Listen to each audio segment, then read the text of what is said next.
Toi là, mais tu es fou ou bien? Tu n'as pas les épaules pour pouvoir le devancer, ni les épaules pour pouvoir être son remplaçant. Mais on vient d'apprendre hein, que ce matin, il a eu une réunion avec Chabi. Il refuse catégoriquement de jouer à droite. À deux doigts de te féliciter seulement parce que je me suis dit enfin un peu de caractère. Peut-être tes cocos ils ont poussé la nuit. Et là, Carré, pour ta millième saison au club, tu t'es levé ce matin. T'as dit ça y est, moi je joue là. Pas nous, Rodrigo. Pas nous. T'as juste pas le choix. T'as pas le niveau. Ou t'as pas les épaules. Il lui a dit, hein, c'est à gauche ou rien. Mais Rodrigo, tu penses avoir les épaules? Tu veux te confronter avec ton hermano là-bas? Je te laisse lire, hein. Au cas où tu penses que parce qu'il performe pas ces derniers temps, voilà, Vini a une place de titulaire assurée. T'entends? T'es sûr que tu veux te faire fumer, hein? Tu vas pas commencer à bouder sur le banc là-bas. Et puis t'as l'air sûr de ton coin. Tu veux sauter la place de ton hermano. Jusqu'à il a retrouvé le sourire. Or que t'es notre plan C sur le couloir droite. T'es même le plan C de Liverpool. Faut te concentrer. Mais réveille-toi, mon grand. Et Chabi, c'est un être humain. Hein. Il a vu les photos qui faisaient de la peine sur le banc. Il a accepté. Il pourrait même avoir du temps de jeu demain. Donc on verra bien. De toute façon, bon, au vu de tes standards, est-ce que tu peux faire pire? Quoi que tu fasses, ça sera mieux. C'est le plus grand mensonge de l'histoire. Regardez bien. Kylian Mbappé qui fait gagner son équipe. L'équipe de Kylian a été opposée à celle de Vinicius, donc les violets. Et malgré que Vinicius a fait un travail incroyable, c'est l'équipe de Kylian Mbappé qui gagne à la fin. Et contrairement à ce qu'on nous disait, hein, il est impressionnant de voir à quel point Kylian Mbappé, collectivement parlant, n'a jamais été autant épanoui. Parce qu'au final, hein, si on fait les comptes, on a quoi à dire. Il était apparemment là pour détruire le vestiaire. C'est pas ce que je vois de la réaction de ses coéquipiers et à quel point il célèbre avec eux. Le côté gauche appartient toujours à Vinicius. Ses mauvaises performances sont aucunement liées directement à Kylian Mbappé, mais plutôt au Real Madrid qui ne veut pas lui augmenter son salaire. Le numéro 10 du club, on a eu tous les journalistes du monde qui nous ont dit que c'est pas Kylian qui l'a directement voulu, mais que c'était le Real Madrid pour le côté marketing. Rodrigo qui joue de moins en moins, ça a commencé dès la saison dernière, dû à ses mauvaises performances. Alors au final, cette terreur que vous appelez, je suis ravi de vous dire que chez nous il est très gentil, et que dans le fond il a toujours été comme ça. Et plus cette saison que les autres, comme je l'ai déjà dit auparavant, il n'a jamais été aussi bien encadré et bien entouré. Entre nouveaux coachs, nouveaux coéquipiers, toutes les galères du Real Madrid qui sont parties, il peut être que épanoui, et il va l'être. Cette saison, je vous le répète encore une fois, c'est la sienne. Xabi Alonso qui commence à mettre des mots sur les performances de Vinicius, mais qui s'est aussi exprimé sur l'état de forme de Mbappé ou encore de Rodrigo. Avant de continuer, il faut savoir que la composition pour le match de demain sera probablement la même que celle contre Osasuna, mais Mastantuono devrait commencer à la place de Brahim Diaz. On a posé la question à Xabi Alonso concernant Vinicius, il nous sort le même discours que d'habitude, tous les joueurs sont importants et je compte sur eux. Mais selon Marca, Vinicius a une place de titulaire assurée, mais Xabi Alonso veut qu'il revienne à son meilleur niveau. Parce que derrière, il faut se rappeler que Rodrigo il est plus ailier droit au Real Madrid. Il aurait demandé à Xabi Alonso de ne plus jouer à droite, et normalement demain il devrait avoir du temps de jeu contre Oviedo. Peut-être qu'enfin Xabi Alonso est en train d'y penser, de penser à donner une chance et donner des minutes à Rodrigo. Concernant Mbappé, il veut vraiment retrouver sa meilleure version. Je vais essayer de l'aider, de faire en sorte que l'équipe l'aide et qu'il aide l'équipe à gagner pour qu'il se sente à l'aise. Pour lui, logiquement, Mbappé est un élément fondamental de l'équipe, de par son poids et de par son influence sur le terrain. Xabi Alonso lui laisse également la porte ouverte pour les coups francs, parce que pour l'instant, il n'y a pas de tireur principal. Arda Güler est excellent, Trent et Franco aussi, même sur corner, et Mbappé peut aussi. Pour moi, il faudrait laisser plus de chance à Arda Güler et à Trent, avant même de penser à laisser des chances à Mbappé. Bref les gars, match contre Oviedo demain, ça devrait bien se passer. Et franchement, j'ai hâte de voir comment il va gérer l'attaque. Et surtout les gars, n'oubliez pas de vous abonner, demain on va débriefer ça en bien. Voici le 11 du Real Madrid ce soir pour le déplacement du côté du Real Oviedo, équipe promue. Cette saison en Ligue 1, on va regarder ça de plus près. Donc bien sûr, Courtois au but, Carreras, Hudson, Milito, Trent Alexander-Arnold. Donc la même défense et le même gardien que lors du match contre Osasuna. Mardi dernier, milieu de terrain, ça bouge pas les gars. Du Arda Güler, du Tchouaméni, du Fede Valverde au milieu, même milieu que mardi dernier. Vini Mbappé. Et petit changement les gars, Brahim Diaz devrait être sur le banc et Franco Mastantuono devrait commencer titulaire au poste d'ailier droit. Et toujours avec le jeune argentin Franco Mastantuono. Donc si vous voulez vous offrir son maillot numéro 30, bien sûr avec son flocage, donc ça ne sera pas possible. Le nom Franco, il faudra mettre tout simplement Mastantuono. On va parler cette fois-ci mercato. On apprend aujourd'hui que le Real Madrid est intéressé par le défenseur rennais. Donc il s'agit de Jérémy Jacquet, très bon joueur, il a seulement 20 ans, donc il joue du côté de Rennes, donc affaire à suivre.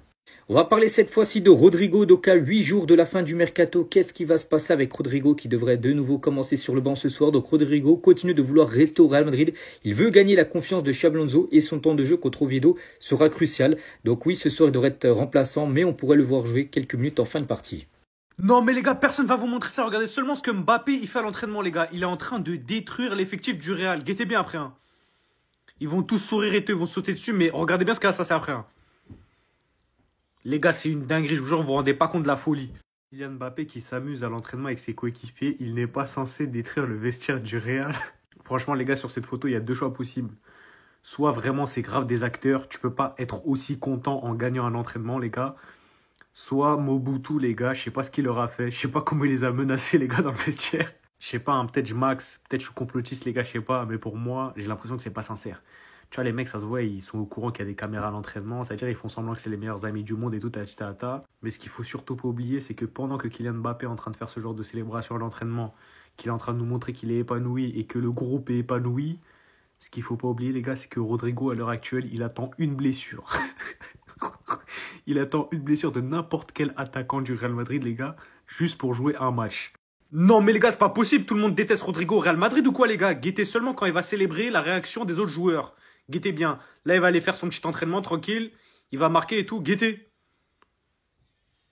Non, mais les gars, je vous jure, c'est une dinguerie. Dites-vous que là, Rodrigo, il vient de marquer son but à l'entraînement et tout. Guettez seulement la réaction de ses coéquipiers, les gars. Personne le calcule, comme s'il existait même pas. À titre de comparaison, les gars, regardez seulement la réaction des coéquipiers de Kylian Mbappé quand il vient de mettre son but à l'entraînement, les gars. C'est le jour et la nuit. Guettez seulement le tweet, les gars. Kylian Mbappé qui s'amuse à l'entraînement avec ses coéquipiers, il n'est pas censé détruire le vestiaire. Bon, qu'ils soient en train de faire semblant ou pas d'être heureux, ça nous regarde pas.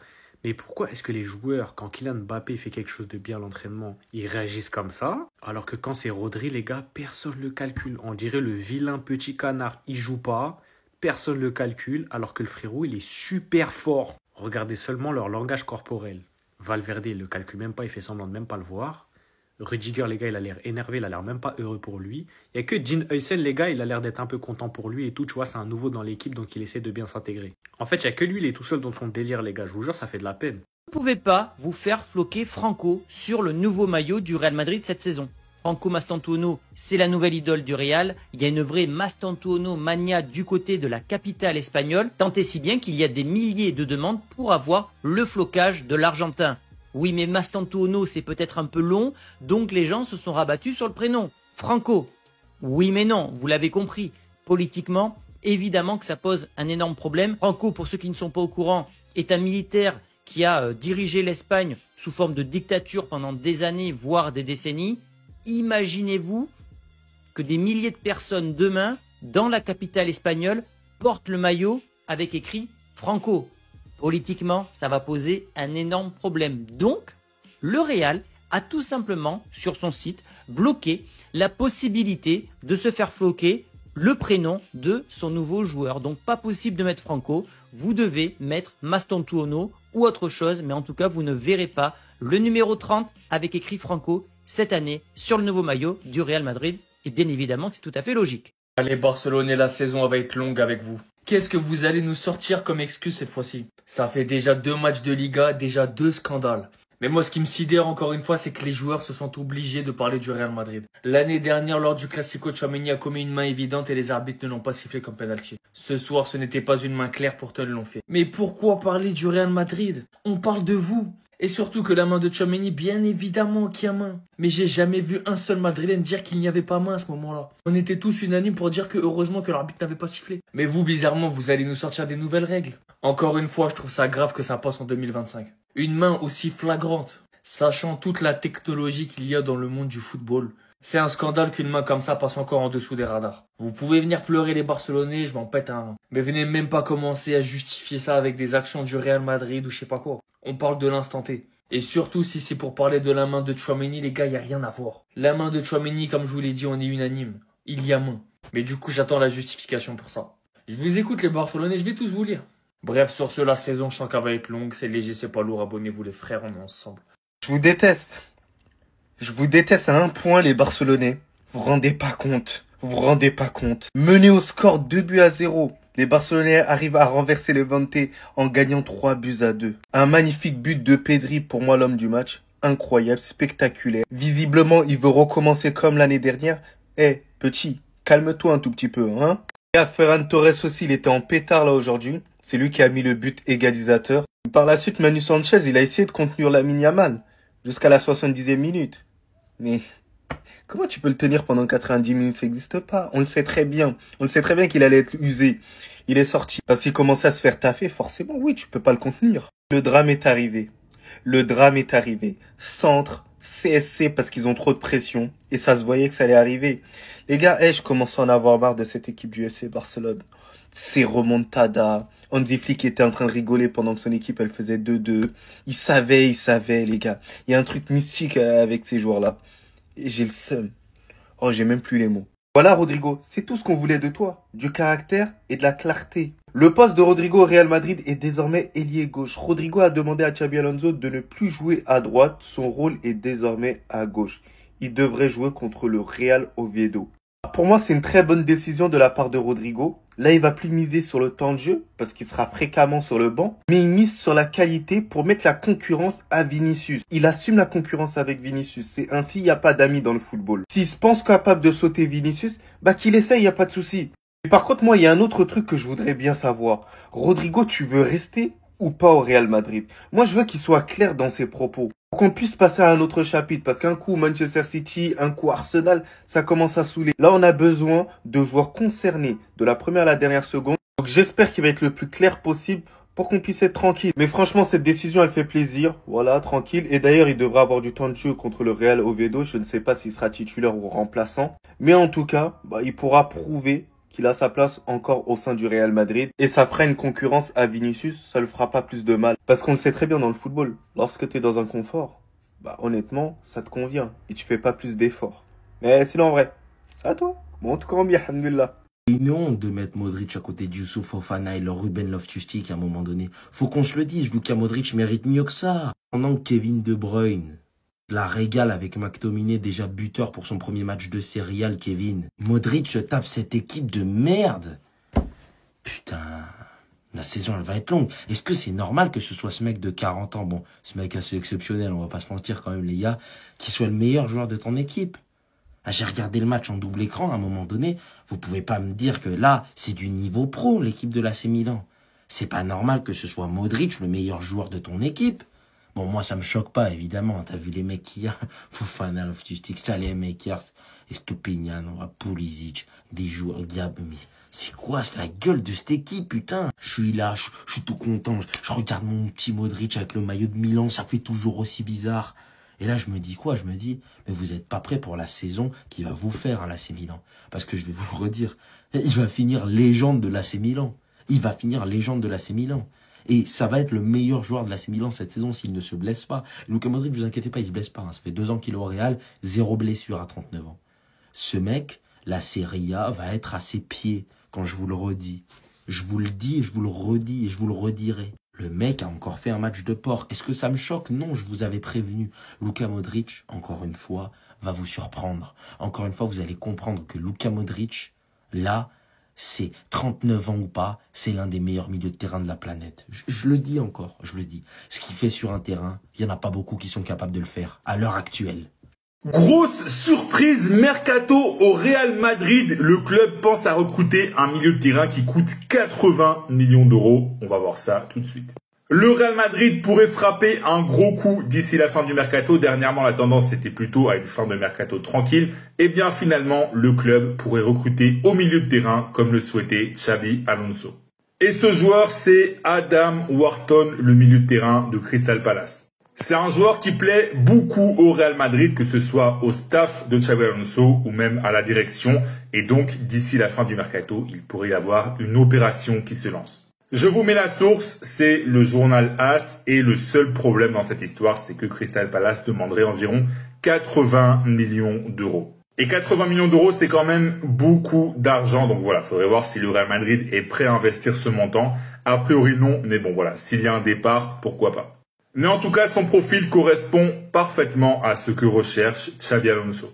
Et c'est vrai que le premier match de Liga contre Osasuna a peut-être permis à la direction de voir qu'il y avait encore quelques lacunes dans l'équipe au milieu de terrain justement. Et donc le staff estime que Wharton pourrait justement combler ces lacunes. Et en plus du Real Madrid, Wharton est aussi convoité par bien d'autres clubs, évidemment les Cadors de Première Ligue principalement. Donc voilà, si toi t'es fan du Real Madrid, dis-moi dans les commentaires, est-ce que tu valides Wharton pour le Real, oui ou non, ou est-ce que tu préfères un autre milieu de terrain? Dis-moi tout dans les commentaires, et si tu veux être au courant de toute l'actu des Merengues, je t'invite à t'abonner. Après, quand je vais parler, vous allez commencer à me dire « Ah, Pidio, doucement !» En fait, finalement, là, les gars, c'est qui le joueur et c'est qui l'entraîneur? Eh, les gars, si je ne connaissais rien au foot, moi, tu me montres cette image-là, et je te dis tous les jours que c'est Xabi Alonso le joueur. Parce que Kylian, il est tellement concentré dans son instruction. Après, les gars, c'est du second degré. Hein. Donc, on sait tous qu'il est sûrement en train de demander des instructions à Xabi Alonso. Mais les gars, la photo était tellement bien prise. Là, je montre ça à un inconnu dans la rue qui connaît rien au foot.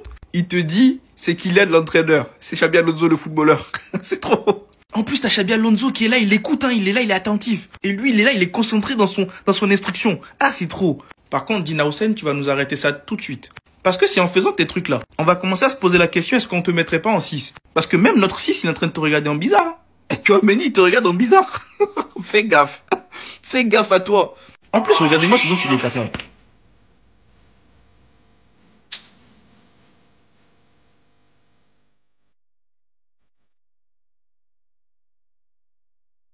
Moi, je t'ai dit, fais gaffe. Parce que tu vas finir en 6. Et tu sais même pas faire, tu peux même finir attaquant. On ne sait jamais. On ne sait jamais. Mais sur ce, les gars, je vais vous laisser sur quelques images d'entraînement vite fait là. Pour vous montrer encore une fois l'ambiance, comment elle est bien au sein de notre club. Je sais pas pourquoi il fait du judoka lui, mais... bref. Judoka, taekwondo, on est bien. Ardagulaire et Militaos, les gars, c'est propre. Et encore, hein. Encore. Après, quand je vais parler... Bref. Bref, dites-moi ce que vous en pensez dans les commentaires. Et vous savez, pour ne rien louper de l'actu Madrid, vous savez ce qu'il vous reste à faire, hein. Abonnez-vous. Tous mes joueurs sont importants et peuvent faire partie du 11 de départ. Ce sont les mots de Xabi Alonso lors de sa conférence de presse d'avant-match. Conférence de presse qu'on va regarder ensemble comme d'habitude, les gars. Mais juste avant ça, je tenais énormément à vous remercier, les gars. On a franchi la barre des 70 000 followers.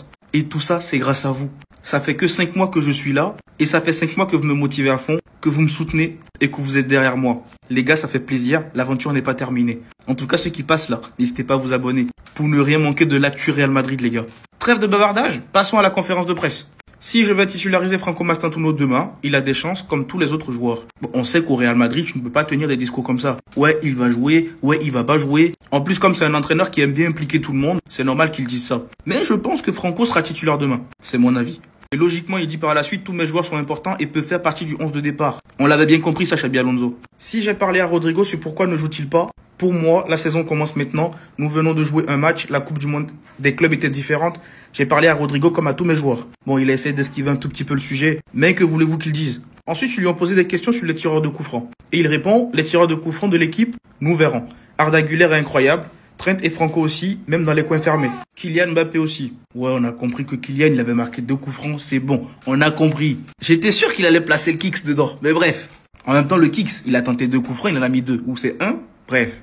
Des nouvelles recrues, je suis content de mon effectif, mais il faut toujours être prêt à réagir en cas d'imprévu dans l'effectif. Bon là, ce qu'on comprend par là, donc tout dépend de ce qui se passe au sein du club. S'il y a départ, il y aura peut-être des arrivées. Ou peut-être que là, ils sont en train de discuter pour faire venir des gens, j'en sais rien. Mais Adam Wharton, faut pas oublier les gars.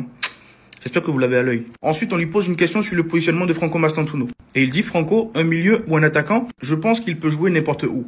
Avant, il jouait numéro 10 et aussi sur l'aile. Il a suffisamment de qualité pour jouer n'importe où. Il aime avoir le ballon. Je ne suis pas encore sûr de son poste de titulaire, mais je le considère plutôt comme un attaquant. Bon, je pense qu'on verra de plus en plus Mastantuono ailier droit.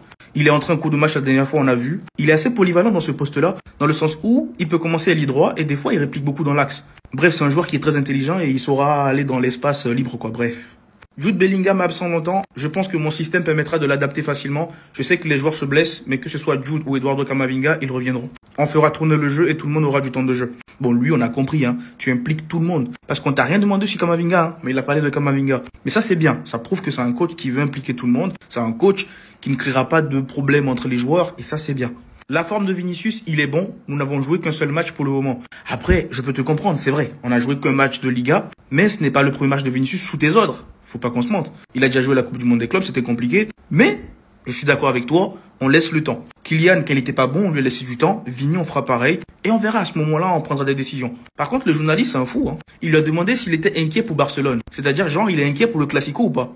Et il répond, non, je ne suis pas inquiet. Je sais que nous allons progresser semaine après semaine. Je ne m'inquiète que pour mon équipe. Bien répondu. Vous voyez, c'est ça. On n'a pas besoin de rentrer dans les histoires. Pas besoin de répondre de façon bizarre, quoi. Il a répondu clair et net. Il ne pense qu'à son équipe. Et le Classico, on verra plus tard. Bref, dites-moi ce que vous avez pensé de la conférence de presse de Xabi Alonso. Et surtout, pour ne rien louper, abonnez-vous, les gars. Et surtout, merci pour les 70 000 followers, les gars.